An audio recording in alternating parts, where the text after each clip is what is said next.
ladies and gentlemen, boys and girls, college football fans across the nation and around the world. This is Tim May with the Tim May Show.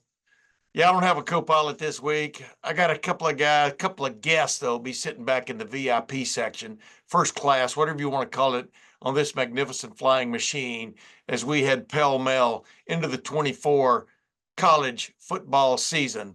Camp starts this week, as you well know. Ohio State picked to win the Big Ten Conference overwhelmingly, picked to by many to make a run for the national championship, picked by even a few more to win the national championship.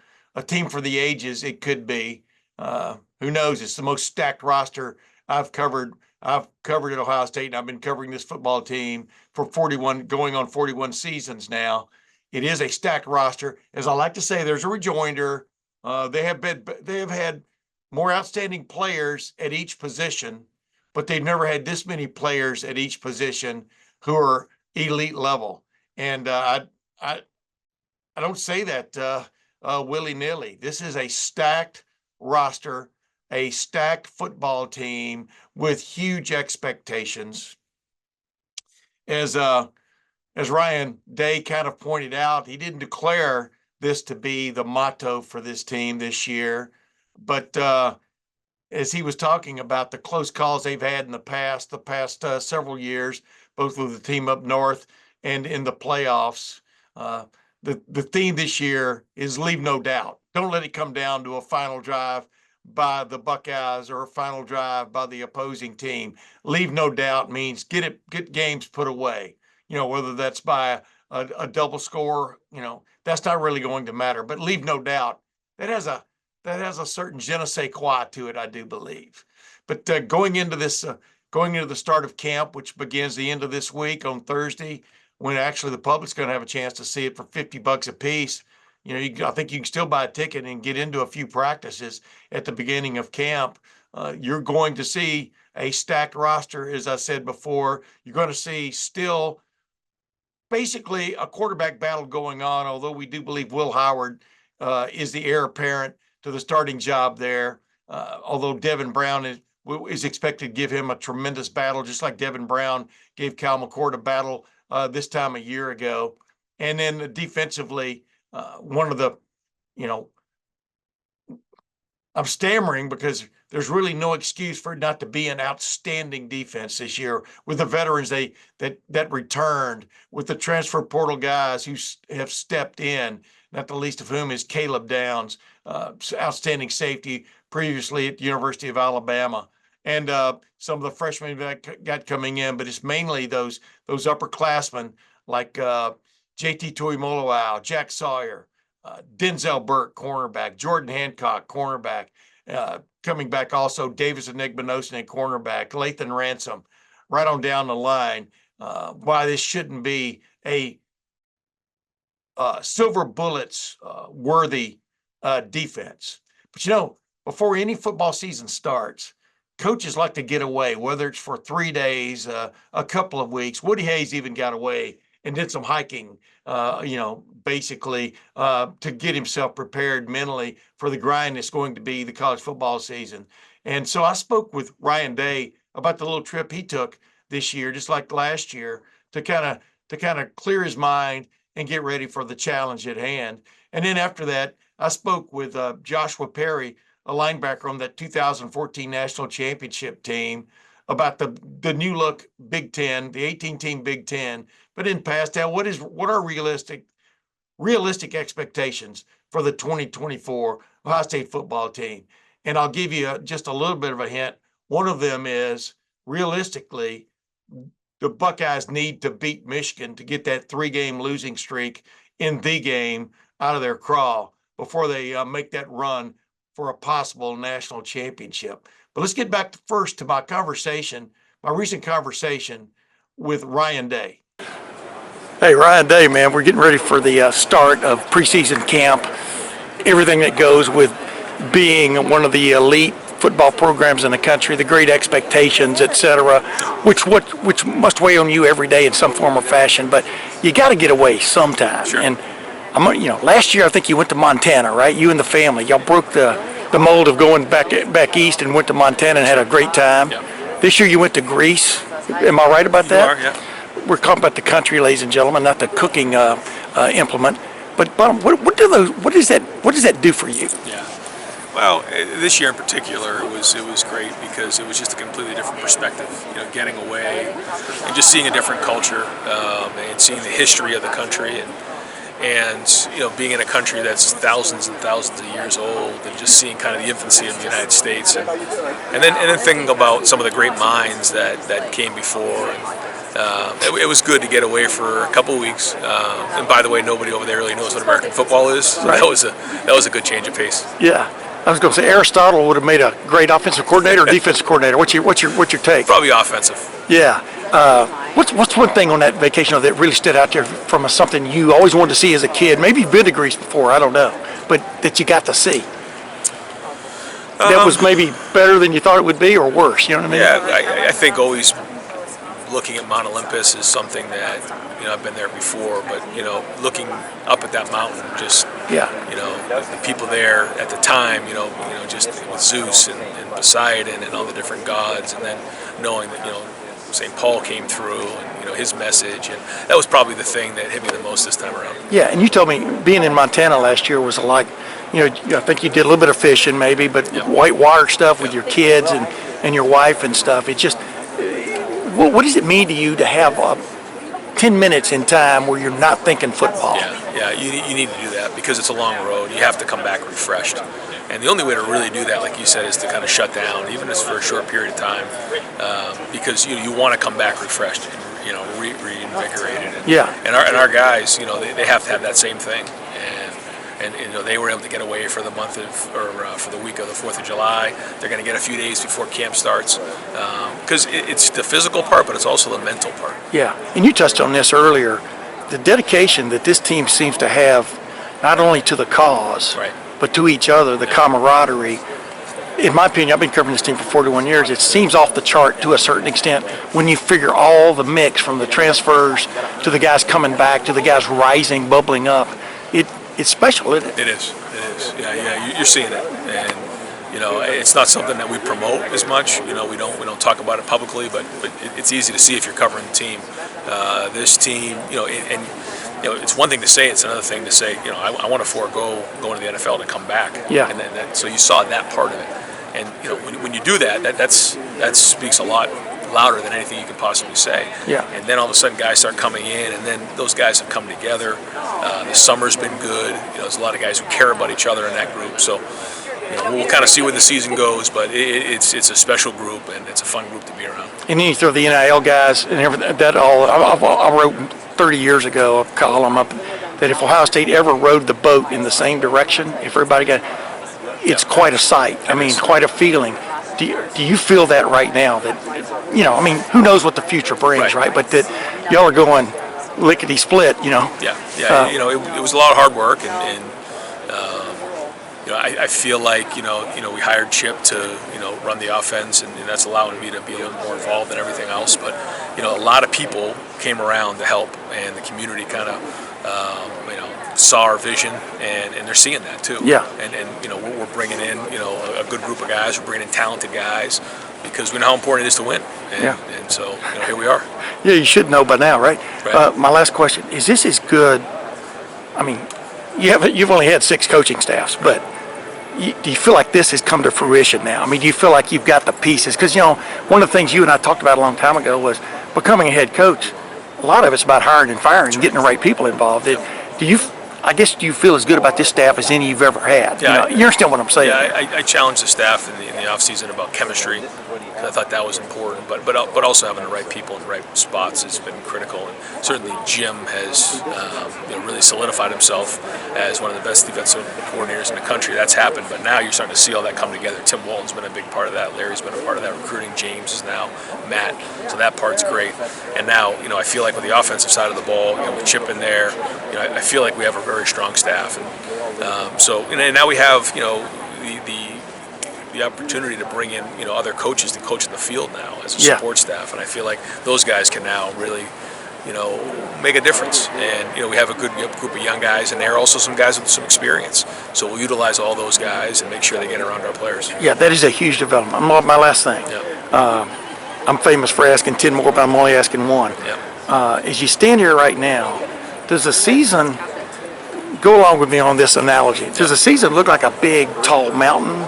Does the season look like a long field? What does it look like from your vantage point? Yeah, it looks like a gradual climb to where you want to be. Yeah, certainly, you see the apex, you see the mountain, but it doesn't look like a steep mountain. It looks like a slow, gradual climb, and you want to get there, but you have to get through this area first. You've got to take those steps to get there, and we all want to get there. We all see that. That's what everybody notices. What you don't notice is this walk along the way. But if you don't walk along the way, this way, the right way, like you're never going to get there. Yeah. And that's why we got to do a great job and have a great preseason. I like that analogy Ryan Day came up with. It's not, you don't just jump at the mountain. You don't just look at the mountain and jump on top of it. It's a climb. It's a steady incline to, like he said, the apex of what they expect their season to be, which is playing for the national championship. I mean, why wouldn't he have any thought other than playing for and winning the national championship? Because that's the goal every year, as he's pointed out many times, for the Ohio State football program. And so, let's talk about realistic expectations too, with a guy who has won a national championship at Ohio State. The last time it was done, Joshua Perry, now a multimedia personality. But Joshua Perry and I also spoke at the Big Ten meetings. It was a week ago, but it's still poignant today about about the new look Big Ten, about what he expects to see from this league, what he thinks of the league championship game format with a no division setup, and then what he expects from his beloved Buckeyes. Joshua Perry, man, you're a busy fella, but I always like having you on the Tim May Show because you bring things to light. And I wanted to ask you straight up, we're standing here as we're recording this at the Big Ten Media Days. I know your excitement level's off the charts, right? It is. Love being here. This is Joshua Perry, excitement level off the charts. But seriously, it's now upon us, an 18-team Big Ten. 4 teams from the Pac-12 are now in the Big Ten. The Pac-12, I think on paper it still is, but it isn't, right? Yeah, they own the IP out there. There you go. But so what's your excitement level, for one of another term, for this new 18-team Big Ten? Well, I mean, you get all the football things, right? People have talked about the matchups that we don't traditionally get to see, maybe some matchups that were historical, Rose Bowl matchups that we're excited to see. People have talked about the elimination of divisions, which I think is a huge deal there, in particular when it comes to the 12-team playoff that's also coming in this era, how the races all finish out, top teams doing their thing. I'm intrigued from this standpoint. I think right now we are in an age of excitement because we have Ohio State, Oregon in October. We have Michigan taking on USC, right? You get Penn State, USC, Washington now in the mix. I think people are excited about that.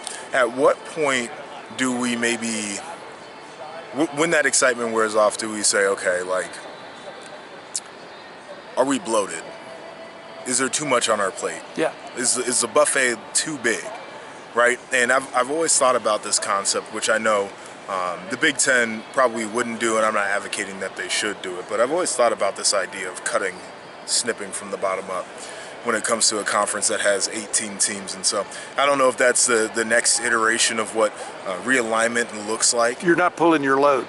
Yeah. Essentially, you're not pulling your weight. I don't want to pick on anybody as I say this, but we'll take Purdue, Indiana, nice rivalry. What do you want me to do with that when I get to watch Ohio State play Michigan, and I get to watch USC take on UCLA, and I get to watch Washington take on Oregon? Yeah, that's all going to be there. Yeah, and again, not trying to be disrespectful as I say that, but I do think there is a reality of the top end matchups and the top end inventory and all of that being exactly what we wanted when we expanded to 18. There is also that side of it didn't do anything about some of the dogs that you still have to watch on a year-to-year, week-to-week basis. Yeah. And I'm curious if that ever becomes a question. Yeah, I've always said if you were to do a true reshuffle of the Big Ten and the SEC current members, if you did a reshuffle, who would be invited into an 18-team Big Ten, or what's the SEC 16 teams? 16, yeah. 16-team SEC, and who would not be invited back? You understand what I'm saying? Meaning there would be teams shuffled out and teams shuffled in. Sure. Like Notre Dame and North Carolina. You know, if in fact the ACC implodes, like a lot of people think it could in the next couple of years, that is intriguing, right? But I've always said this, Joshua, and I want to get your take on it. Do people really want Ohio State to go 8-4 in the regular season? Do they really want to? I mean, because if you had powerhouses every weekend playing each other, it'd be like the NFL. You'd rarely have an undefeated team. You understand what I'm saying? Yeah. I mean, college football is so built on the tradition of undefeateds, you know? Let me spin this one back to you. I don't know. It would take a lot for Ohio State to be 8-4, right? Like that's just kind of where I'm at with it. And you know, it's the interesting question, right? Like I talked to James Franklin today, and he said it. He's like, you can win 10 games, you can win 11 games, and like people get pissed off because the expectation is the undefeated. Yeah. And certainly Ohio State has less margin for error when they're playing better teams. But I mean, the Luke Fickell year was the bad year. Yeah. That was over a decade ago. Like I don't think there's been a regular season with more than 2 losses over the last 12, 13 seasons, right? Like I mean, really think about that. And then you can even go back before to the Tressel era, and certainly there were a couple of those where you get an 8-4 in there. Wasn't a lot of them. That doesn't happen very often. So I guess my whole point is, it becomes tougher, but when you recruit the best and you're the best resource, like the whole point is these are all the teams that you'd have to beat in the postseason anyway. We'll do it in the regular season too. Yeah, but I guess my point is though, the recruiting, if you went to true super mega conferences, the recruiting competition would be off the chart. The free agency, aka transfer portal, NIL would be off the chart. Yeah, I mean, and teams would so much, but they would be. I think teams would so much level out. I mean, I'm talking about the elite. I mean, and you would be playing an elite team almost every weekend. Yeah. That's what I guess my point. I mean, do people really want to see that? The share of 5 stars is all going to the same teams as of right now. Right. Like, I don't think that changes. I mean, I don't think anybody gets more or less 5 stars. Right? Yeah. Like, as long as there's a cap. Yeah, but the whole thing is intriguing to me. I think the powers will, as long as you're still cool, and as long as you got money, Yeah. you're gonna be hot. Yeah. Right? Like it's the Oregon thing. It's not as traditional of a brand as Ohio State and Michigan. They got money and they're cool. Oh yeah. So they're fine. Yeah. Ohio State's cool. Got money, they're fine. Michigan, they're cool. Just won a title. They got money, they're fine. Like I think as long as you're cool and you got some money, you'll be A-okay. Hey, I keep running this by people. I want to run it by you. Ohio State plays at Oregon October 12th. There's a good chance, based on just projections, they could be here the first weekend in December in Lucas Oil playing for the Big Ten championship. The loser would fall into the bracket of the 5 to 12 bracket of the new and enhanced, expanded college football playoff, but they could end up playing again in the quarterfinals because obviously the champion would get a bye in the first round of the playoff. Is that good for college football? And could have happened last year with Washington and Oregon, for that matter. But you saw it almost play out that way. But is that good for college football? I mean, Is that good for Ohio State football? I think rematches are fun. I think the third one's a real tough sell. Because the third one, to me, only works if they split the first two, right? Like if you had a scenario where it was Ohio State was undefeated, Oregon had 1 loss heading into the Big Ten championship game, and then they played in the Big Ten championship game, and now it is 11-2 Oregon and 13-0 Ohio State, and then somehow they meet. It doesn't feel, unless Oregon wins, of course, in the last one for all the marbles, then it feels a little bit different. But I think that has to be part of the calculus there. I'll say this is my other thought about the playoff thing. Wouldn't it be a travesty, right? So let's say they do split. One wins out regular season 12-0, losing the conference championship, they're 12-1. The other team wins the conference championship 12-1. the team who would have won the title game gets a bye. Who is to say that other team isn't one of the 4 best teams in the country? Right. But we're giving out. The way it's set up right now, We're just giving them out. Yeah. Like, one of the other conference champs could be like, I don't know, like the number 11 team in the country, number 10 team in the country, just based off of, if it's like a Big 12 champ or whatever the case is. Yeah. I don't know if they're going to be that great. Yeah, but they're still going to get a bye. But they're going to get a bye over a team that likely would have earned it by the way that they played, the competition they had, like, the strength of their schedule, all those different things. And that's what's going to bother me. And that team would have benefited from not being in the conference championship game, meaning now you play an extra game, and then we lost, and now I got to play another extra game. Correct. Yeah. I mean, the 17 thing is really scary when you think about it. That's what I want to get to with you. You played in the national championship playoff. Our college rosters, and now you're talking about maybe capping them at maybe 105, maybe 120. I think if the Big Ten gets its way, or the big powers in the Big Ten get their way.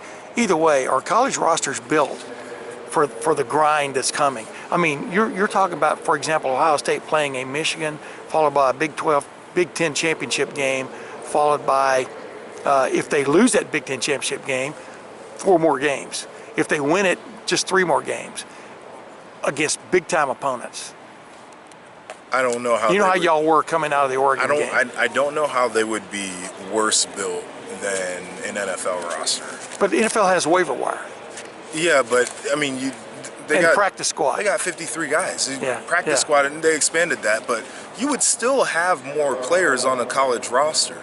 Like, this is the point. I'm not talking about more players. I'm talking about capable players. Well, yeah. But here's, I guess this is the point. Make your players capable.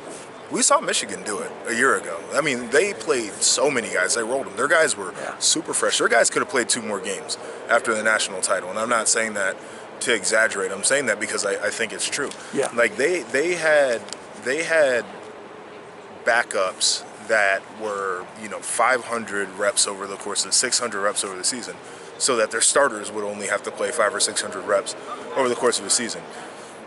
You need to find a way to develop depth. You need to find a way to retain depth. Like, dudes want to get in the portal. Part of the reason why is because they don't play. So was it because they weren't good enough to play? Because if they weren't, that's probably a recruiting error as a coach. And if they are good enough to play and you don't play them, then that's an execution error as a coach. Yeah. So to answer your question, I think it's going to be an adjustment.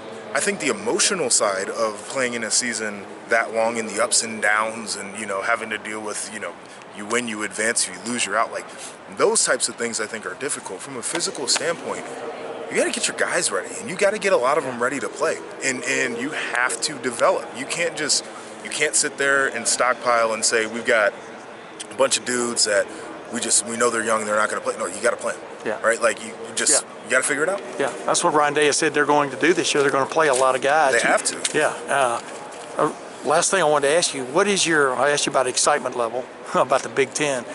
What is your excitement level? Is that the correct question about this Ohio State football team? It is as off the chart. I've been covering this team for 41 years now. It's as off the charts as I can ever remember. I remember 98. Years. Yeah, 41. That's twice old as you are. I mean, I'm 30. That's pretty crazy. Yeah, it is crazy. And I'm 70. That's another crazy number, because I've never hit a golf ball farther. You're still a young man. Never hit a golf ball farther than I do now, but that just shows you how bad my golf was back then. Well, no, it shows you that it's not about how hard you can swing Technique. it, right? It's about how smooth you can be. Technique, baby, just like with you guys. Clearly, the excitement level is legit for this football team. How do you put it in your mind before the launch of this season of what is and isn't considered a success? Well, I'll tell you right now, it's the debate that's been, Old as man. Yeah, if you lose to Michigan, you win a championship. I don't think that's acceptable.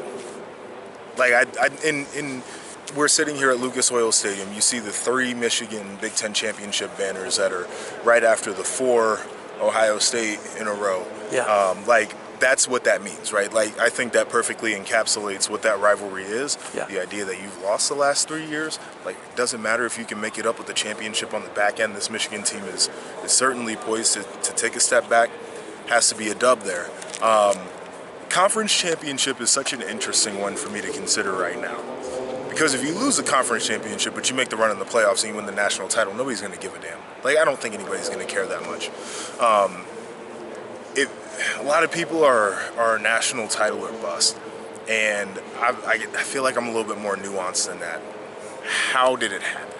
What played out? You know, what were the matchups? What was the execution like? You know, did you actually play well and you ran into a bad matchup, which I don't know what a bad matchup would look like for this team, but let's play that out in our heads. Yeah. Did somebody get hurt? Like, were you in a game in the playoffs and somebody got hurt and it ended up being a big momentum swing? It ended up, production swing, all those things. So what are the reasons? It feels title-ish. It feels title-ish, but I gotta know all the inputs before you make a call. Joshua Perry, thank you very much for joining the Tim May Show again. There's a former player, Joshua Perry, a fellow who helped the team win it all for the Buckeyes in 2014, kind of laying it on the line there in all kinds of ways. Great expectations for this Ohio State football team. Ryan Day has great expectations for this football team as he laid out, but it's a steady climb through preseason camp, the beginning of the season, to get to where they want to go. He has a fantastic roster. He has a fantastic coaching staff now with Chip Kelly on board as offensive coordinator to go with defensive coordinator Jim Knowles. There are really, ladies and gentlemen, no excuses. But things happen in college football, as you well know. I'm not saying this is a win or else kind of season for Ryan Day and his staff, not by any means, but they need to do something outstanding with the roster they've got on hand. So, like everybody else chronicling this Ohio State football program, I'll be on the ground watching, learning, writing a little bit with my buddy Spencer Holbrook on on3.com. And we'll be trying to give you the best coverage there is. And of course, I'll be back here every week with the Tim May Show this week, every week during the season. It'll be featuring also Matt Wilhelm, former Ohio State linebacker, who also won a national championship, was part and parcel to the 2002 drive to a 14-0 and a national championship. So until next week, ladies and gentlemen, we'll see you then.